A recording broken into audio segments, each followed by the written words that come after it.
नमस्ते, मैं श्रीमती सुशीला पाल आप सबका स्वागत करती हूँ।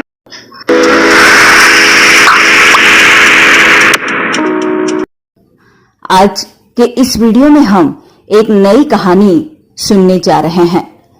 कहानी कुछ इस प्रकार है। रमाशंकर त्रिवेदी जी बहुत सज्जन व्यक्ति थे। उनका पुत्र आनंद भी उन्हीं के समान गुणवान और सज्जन था, किंतु दुर्भाग्य से वह बुरी संगत में पड़ गया था। इसलिए रमाशंकर जी बहुत दुखी रहा करते थे। रमाशंकर जी ने आनंद को बार बार समझाया कि बुरी संगत का असर बहुत बुरा होता है। उन्होंने आनंद को बुरे मित्रों का साथ छोड़ने के लिए कई बार कहा, लेकिन उनके सारे उपदेश बेकार हो गए। एक दिन रमाशंकर जी बाजार से एक टोकरी अच्छे आम खरीद लाए। अच्छे आमों के साथ साथ वे एक सड़ा आम भी लेते आए थे। उन्होंने अपने बेटे आनंद को बुलाकर कहा कि इस सड़े आम को अच्छे आमों की टोकरी में रख दो।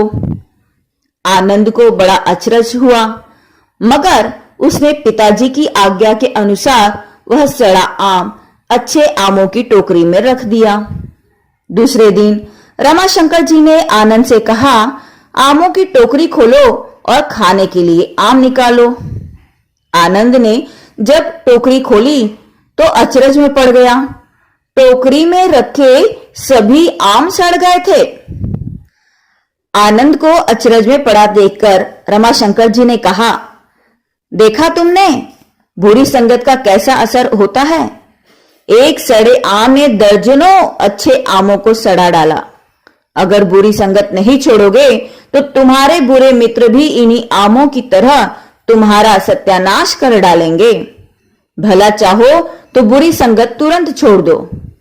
पिता की नसीहत अब आनंद को समझ में आ चुकी थी, अतः उसने सिर झुका लिया। अगले दिन से ही उसने बुरे मित्रों की संगत हमेशा के लिए छोड़ दी। मुझे लगता है अब तक आप लोगों ने इस कहानी से मिलने वाली सीख और शीर्षक सोच लिया होगा। हाँ, इस कहानी से हमें यह सीख मिलती है कि बुरी संगत छोड़ देने में ही भलाई है, और शीर्षक है कुसंगति का परिणाम।